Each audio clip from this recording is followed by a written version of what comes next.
नमस्कार मित्रांनो, सगळ्यांचे स्वागत माझ्या कॉमन मॅन या यूट्यूब चॅनलवर. मित्रांनो, जी परभणीला घटना घडलेली आहे त्या घटनेचे पडसाद आता संपूर्ण महाराष्ट्रभर उमटू लागतीलच. म्हणजे काही ठिकाणी उमटलेही आहेत आणि संपूर्ण महाराष्ट्रभर दिसतील अशी मला शंका आहे. आता नेमकी ही घटना कोणी घडवली आहे, घडली आहे, या बाबतीत आता तपास होईलच पोलिसांचा. वंचित बहुजन आघाडीचे अध्यक्ष, त्यांची नुकतीच पुन्हा एकदा निवड झालेली आहे, प्रकाश आंबेडकर यांची, आणि त्यांनी या संदर्भामध्ये देवेंद्र फडणवीस माननीय मुख्यमंत्री आणि परभणीचे पोलीस महानिरीक्षक यांना 2 वेळा फोन केला असं त्यांनी एक्सवर पोस्ट लिहिलेली आहे. त्यांनी सांगितलंय की ही जी घटना घडलेली आहे त्या बाबतीत जे समाजकंटक दोषी असतील त्यांना ताबडतोब अटक व्हावी. आणि अजून एक मुद्दा आहे यामध्ये की जे हिंसक वळण लागलेले आहे, आपण बघितलं असेल परभणीला जाळपोळ झालेली आहे, तोडफोड झालेली आहे, वाहनांची दगडफेक झालेली आहे, आणि त्यानंतर पोलिसांनी 144 कलम लागू केलेला आहे शासनाने, संचारबंदी आहे. पोलीस घराघरातून कार्यकर्त्यांना उचलत आहेत, वंचितच्या कार्यकर्त्यांना म्हणा, किंवा आपण असं म्हणूयात की आंदोलन करणाऱ्या आंदोलकांना, कारण सगळ्याच पक्षाचे तेथे कार्यकर्ते असू शकतात, पण पुढाकार मात्र वंचितचा आहे आणि त्या कार्यकर्त्यांची कोम्बिंग ऑपरेशनने धरपकड सुरू आहे. त्या बाबतीत देखील देवेंद्र फडणवीसांना हे ताबडतोब थांबावे असं प्रकाश आंबेडकरांनी इशारा दिलेला आहे. पुतळ्याच्या बाबतीत हा फार मोठा प्रश्न पुढे बनू शकतो. आता ही घटना मी मगाशी म्हटलं तसं घडवली गेली का, की विरोधी पक्षांचा हा पराभवाचा राग त्यांनी काढला का, असाही प्रश्न माझ्या मनात येऊन गेला, पण ती शक्यता कमी आहे. पण समाजामध्ये कायदा सुव्यवस्था राहू नये, शांतता नांदू नये, अशा विचाराचे अनेक समाजकंटक असू शकतात आणि त्यात काही पुढारी देखील असू शकतील आणि त्यांच्याद्वारे देखील ही घटना घडू शकते. कारण ज्याने हे संविधानाच्या प्रतिकृतीची विटंबना केलेली आहे तो माथेपिरो आहे किंवा वेडसर आहे असं म्हटलं जातं, आणि असंही म्हणतात की सगळ्या परभणीला माहिती आहे तो वेडसर आहे. परंतु ह्या वेडसर व्यक्तीला हे कृत्य करायला कोणी सुचवलं का, सांगितलं का? कारण मी स्वतः मेंटल हॉस्पिटलमध्ये राहिलो आहे, माझ्या व्यसनाच्या मुळे मला जावं लागलंय, आणि तिथे बघितलंय मी की अनेक डोक्यावर परिणाम झालेले लोक आहेत. हे जरी नॉर्मल वागत नसले तरी त्यांना जर एखाद्याने सूचना दिली किंवा काही आमिष दाखवलं, खाण्याच्या गोष्टीचं म्हणा, पैशाचं म्हणा, तर ते असं काही करू शकतील. अर्थात त्याचा सखोल तपास होण्याची गरज आहे. मगाशी म्हटलं तसं विरोधी पक्षांचं हे काम असू शकतं किंवा सत्ताधारी देखील असू शकतात या पाठीमागे. म्हणजे सध्या जे आंदोलन सुरू आहे ईव्हीएम मशीनच्या विरोधात, बॅलेट पेपरवर निवडणुका घ्याव्यात, याच्याकरता जो विरोधी पक्षांचा आग्रह आहे आणि मुख्यतः वंचितचा याच्यामध्ये पुढाकार आहे. वंचित बहुजन आघाडीने काँग्रेसला देखील सांगितलंय पुढाकार घ्यायला. 10 तारखेपर्यंत मुदत दिली होती, मात्र काँग्रेसकडून सकारात्मक प्रतिसाद आला नाही, आणि त्यामुळे प्रकाश आंबेडकरांनी सांगितलंय की आता आम्हीच पुढाकार घेऊ आणि देशाची जी हुकुमशाहीकडे वाटचाल चाललेली आहे ती थांबवण्याकरता आता नक्कीच आम्ही पुढाकार घेऊन सर्व विरोधी पक्षांना एकत्र करून मोठं आंदोलन उभारणार आहोत, बॅलेट पेपरवर निवडणुका घ्याव्यात याकरिता. प्रकाश आंबेडकर यांची एक प्रदीर्घ मुलाखत देखील झाली, त्याबद्दल देखील मी तुम्हाला या व्हिडिओमध्ये माहिती देणार आहे. त्या मुलाखतीत त्यांनी कोणत्या मुद्द्यांवर भाष्य केले ती मुलाखत आपण यूट्यूबवर बघू शकाल. न्यूज चॅनलवर देखील ती मुलाखत मिळू शकेल. म्हणजे राष्ट्रीय अध्यक्ष वंचित बहुजन आघाडीचे म्हणून निवड झाल्यानंतरची त्यांची पत्रकारांनी घेतलेली मुलाखत, त्याबद्दल देखील आपण बोलणार आहोत. पुतळ्याच्या बाबतीत म्हणायचं तर आपल्या देशामध्ये सर्वच गावांमध्ये, सर्व शहरांमध्ये चौकात महापुरुषांचे पुतळे लावलेले आहेत. चौकात आहेत. त्याच्यामध्ये छत्रपती शिवाजी महाराज असतील, भारतरत्न डॉक्टर बाबासाहेब आंबेडकर असतील, मोहनदास करमचंद गांधी म्हणजे महात्मा गांधी असतील, इतरही महापुरुष असतील, त्यामध्ये यांचे पुतळे लावलेले आहेत. आणि या पुतळ्यांशी त्या समाजाच्या किंवा जनतेच्याच मुळे आपण अस्मिता जोडल्या गेल्या आहेत. जर यापुढे देशात अराजक माजवायचं असेल, कायदा आणि सुव्यवस्था भंग करायची असेल, तर काही समाजकंटक डोक्याचे लोक किंवा विकृत डोक्याचे लोक या पुतळ्यांच्या विटंबनेचा आधार घेऊन देशात अशांतता माजवू शकतात, आणि त्यामुळे या सर्व पुतळ्यांना संरक्षण मिळालं पाहिजे.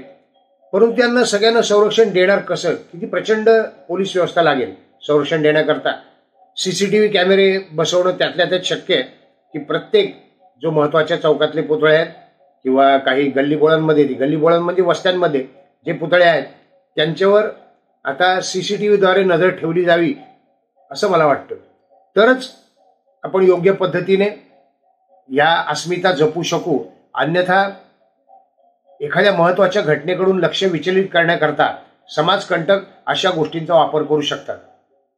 प्रकाश आंबेडकरांनी मुलाखतीमध्ये त्यांनी सांगितलेलं आहे की काँग्रेसलाही आवाहन केलं होतं, मात्र काँग्रेसने सकारात्मक प्रतिसाद दिला नाही. तसेच काँग्रेसबाबत अजून एक मोठं विधान केलंय प्रकाश आंबेडकरांनी आणि ते विधान आहे की काँग्रेस आता संपत चालली आहे आणि नेतृत्व बदलाची गरज आहे. नेतृत्व बदलाची गरज आहे हा दुहेरी बाण आहे बरं का. होय, दुहेरी बाण म्हणजे नेमकं त्यांना काय सांगायचे ते स्पष्ट यातून होत नाही, त्यामुळे दुहेरी बाण आहे.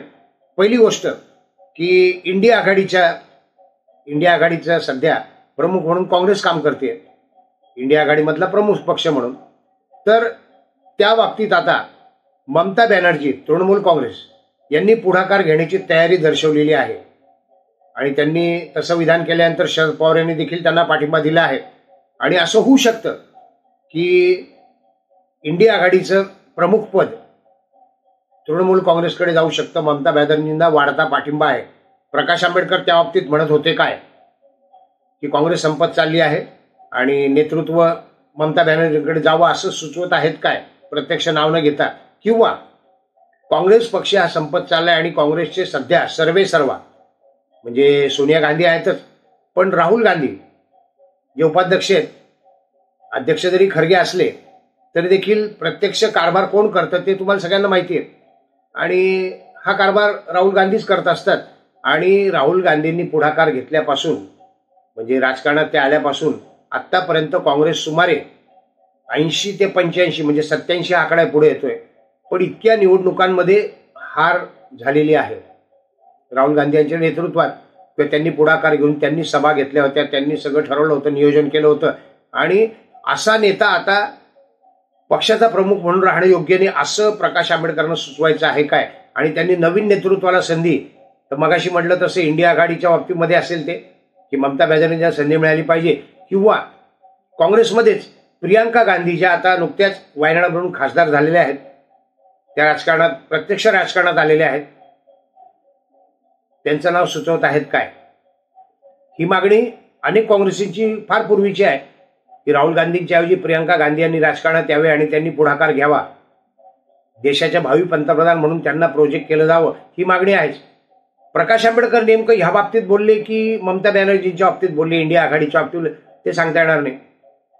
अजून एक प्रश्न माझ्या डोक्यात आहे की राहुल गांधी जे सातत्याने संविधानाचं नाव घेत असतात, संविधानाचं संरक्षण करतो आहोत असं म्हणून ते संविधान हातात घेऊन फिरत असतात, शपथ घेताना म्हणा किंवा वारंवार मोदींना संविधान दाखवत असतात, असे राहुल गांधी परभणीच्या घटनेबद्दल चूप का आहेत. म्हणजे फक्त राहुल गांधी मी आता नाव घेतलं, पण मला वाटतं सगळेच पुरोगामी, ज्यामध्ये निर्भय बनव देखील आली चळवळ, जे संविधानाचा जागर करत होते, जे संविधानाची ग्वाही देत होते, लोकशाहीची ग्वाही देत होते, परभणीच्या या शर्मनाक घटनेबद्दल कोणकोणत्या महाराष्ट्रातील कोणकोणत्या नेत्यांनी निषेध नोंदवला आहे तुम्ही जरा माहिती घ्या. म्हणजे तुमच्या लक्षात येईल की आंबेडकरी समाज, परिवर्तनवादी चळवळी या कशासाठी वापरल्या जात आहेत. खरोखर यांना संविधानावर प्रेम आहे का यांचं, खरोखर देशाचं भलं व्हावं अशी यांची इच्छा आहे का. आणि हे जे संविधानाचं नाव घेत, फुले शाहू आंबेडकर यांचं नाव घेत मोठे झालेले आहेत, त्यापैकी किती लोकांनी निषेध दर्शवला, स्पष्टपणे जाहीरपणे निषेध केला या घटनेचा, हे तुम्ही बघितलं म्हणजे तुमच्या लक्षात येईल की हे सगळे आता तोंडाला कुलूप लावल्यासारखे चूप आहेत. त्यांना विचारल्यावर ते म्हणतील की निषेधार्ह घटना आहे, अत्यंत लज्जास्पद घटना आहे, विचारलं तर. पण स्वतःहून पुढाकार घेऊन ट्विट करणे किंवा बाईट देणे किंवा या बाबतीत व्हिडिओ बनवणे किती लोकांनी केलंय. समजून घ्या तुम्ही, ही चळवळ खरी कोणाची आहे आणि ही चळवळ कोण हायजॅक करतंय. विरोधी पक्षांना नेमकं काय करायचंय काही समजत नाही. सरकारच्या बाबतीत तर बोलायची गोष्टच नाही, कारण ईव्हीएमचा मुद्दा सध्या ऐरणीवर आहे आणि त्याचा संबंध आहे काय परभणीच्या घटनेशी हे देखील तपासलं पाहिजे. प्रकाश आंबेडकरांनी ज्याप्रमाणे आवाहन केलंय की निरपराध कार्यकर्त्यांची धरपकड बंद करावी, आणि ते खरोखर आहे. जाळपोळ झाली हे निषेधार्ह आहे, तोडफोड झाली हे देखील अपेक्षित नाहीये. मात्र संताप अनावर झाल्यानंतर जर असं काही घडलं असेल, किंवा ही पण शक्यता आहे की त्या आंदोलनामध्ये काही समाजकंटक सामील झाले असतील आणि त्यांनी ही असं हिंसक वळण देण्याचं काम केलं असेल, ही देखील शक्यता आहे. अर्थात तपास होईल पूर्ण, याची सीबीआय चौकशी व्हावी असंही अनेकांचं म्हणणं आहे. बघूयात. पण परभणीच्या घटनेमुळे तुमच्या एक लक्षात आलं असेल की खरोखर लोकशाही वाचवावी, संविधान वाचवावं असं किती लोकांना वाटतं आहे आणि किती लोक बोलतात काय आणि करतात काय. तसंच काँग्रेसने आता खांदे पालटाची गरज आहे, हे देखील प्रकाश आंबेडकरांचं मुख्य त्या मुलाखतीमध्ये त्यांनी हुकुमशाहीवर देखील बोलले, मोदींवर देखील बोलले, ईव्हीएमवर तर बोलले ते, आणि बॅलेट पेपरवर निवडणुका घ्याव्यात ही त्यांची मागणी ठाम आहे. आणि या मागणीसाठी ते आता मोठं आंदोलन उभारण्याच्या तयारीत आहेत. काँग्रेसने योग्य प्रतिसाद न दिल्यामुळे आता ते सगळ्या विरोधकांची एकत्र मोठ बांधून पुढाकार घेऊन नेतृत्व करतील आणि ईव्हीएम विरोधात मोठं आंदोलन करतील असं त्यांनी जाहीर केलेलं आहे. भेटूयात नवीन व्हिडिओत कॉमन मॅनसह. व्हिडिओ आवडला असेल तर लाईक करा, शेअर करा, सबस्क्राईब करा. धन्यवाद.